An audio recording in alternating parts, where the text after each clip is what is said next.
Hello everyone, আসসালামু আলাইকুম। Welcome to my channel. আজকে আমি আপনাদের সাথে শেয়ার করব 1 কাপ ময়দা, একটা ডিম এবং একটা আলু দিয়ে খুব সহজেই কিভাবে বিকেলের নাস্তা বানিয়ে নিতে পারবেন।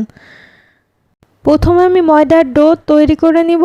এজন্য 1 কাপ ময়দা নিয়ে নিলাম, পরিমাণ মতো কিছুটা লবণ, এরপরে 1 চামচ রান্নার রেগুলার তেল নিয়ে নিলাম। এরপরে লবণ এবং তেল ভালোভাবে মিশিয়ে নিলাম।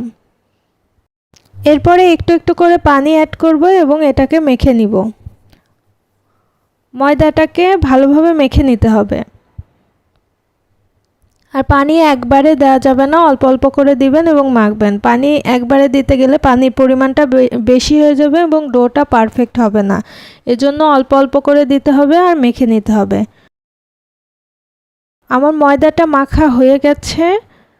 এখন দেখে বুঝতে পারছেন ঠিক এরকম হয়েছে, একদম শক্ত হয়নি এবং একদম নরম হয়ে যায়নি। এখন এটাকে আমি একটা ঢাকনা দিয়ে ঢেকে রাখবো, তা না হলে এটা বাতাসে শক্ত হয়ে যাবে। একটা বড় সাইজের আলু নিয়ে এটাকে আমি গ্রেট করে নিয়েছি। এখন একটা ডিম ভেঙে দিচ্ছি।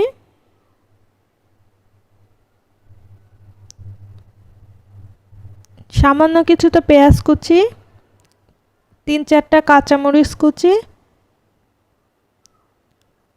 হাফ চামচ লবণ, এখানে কিছুটা হলুদের গুঁড়া, কিছুটা মরিচের গুঁড়ো, এখানে ধনিয়া গুঁড়া দিলাম কিছুটা এবং গরম মশলা গুঁড়া। এখানে জিরা, ভাজা জিরা এবং গরম মশলা গুঁড়া করে রেখেছিলাম সেটা দিয়ে দিচ্ছি। এখন সবগুলো উপকরণকে ভালোভাবে মিশিয়ে নিব। এখন চুলায় একটা কড়াই বসিয়ে নিয়েছি, এখানে সামান্য কিছুটা তেল দিয়ে নিলাম। এবার যে মিশ্রণটা রেখেছিলাম সেটা দিয়ে দিলাম।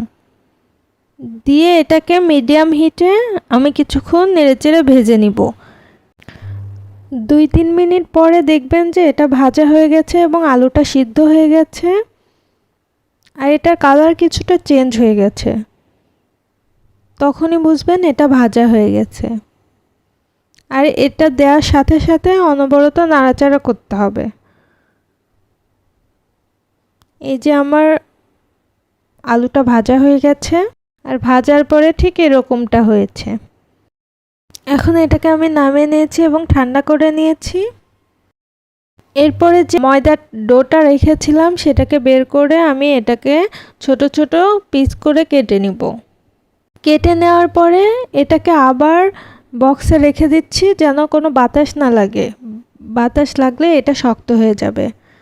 এখন একটা পিস নিয়ে নিচ্ছি এবং হাতে সামান্য কিছুটা তেল নিয়ে নিয়েছি। সবগুলোতে আমি সামান্য কিছুটা তেল মেখে রেখে দিব। এখন এটাকে কিছুটা লম্বা করে নিচ্ছি এবং এটাকে বেলে নিব। এটাকে চিকন এবং লম্বা করে বেলে নিতে হবে। আমি আপনাদের দেখিয়ে দিচ্ছি, ঠিক এভাবে বেলে নেবেন চিকন করে, লম্বা করে। এরপরে মাঝখানে আলুর যে পুরটা ছিল সেটা দিয়ে দিবেন। আমি এক সাইড থেকে নিয়ে নিচ্ছি আর এটা নেওয়ার সময় খুব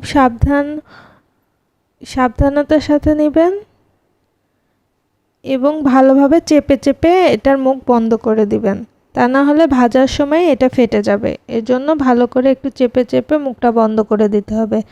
আমি আপনাদের দেখিয়ে দিচ্ছি ঠিক এভাবে এটা রেডি করবেন। এরপর এটাকে আমি গোল গোল করে ভাঁজ করে নিয়ে হালকা একটু চাপ দিয়ে নিব। ঠিক এভাবে করে আমি সবগুলো বানিয়ে নিব। এখন আমি এটাকে ভাজতে চলে যাব। এই জন্য আমি পরিমাণ মতো তেল নিয়ে তেলটাকে গরম করতে দিব। গরম হয়ে গেলে আমি সবগুলো এখানে দিয়ে দিচ্ছি। আমার 1 কাপ ময়দা থেকে 6টা হয়েছে।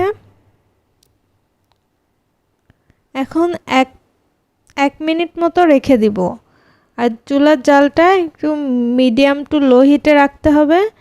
এরপরে এটাকে উল্টে দিতে হবে। এভাবে করে হালকা ব্রাউন কালার করে এটাকে ভেজে নিতে হবে। তাহলে আমার এই নাস্তাটা রেডি হয়ে যাবে। আপনারা বাসায় এটা ট্রাই করলে অবশ্যই কমেন্টে আমাকে জানাবেন। আমার চ্যানেলে রান্নার আরও কিছু ভিডিও আছে, আপনারা চাইলে দেখে আসতে পারেন। আমার ভিডিওগুলো ভালো লেগে থাকলে অবশ্যই লাইক, কমেন্ট এবং শেয়ার করতে ভুলবেন না। দেখা হবে পরবর্তী কোনো ভিডিওতে নতুন কিছু নিয়ে। সে পর্যন্ত ভালো থাকবেন, সুস্থ থাকবেন। আল্লাহ হাফেজ।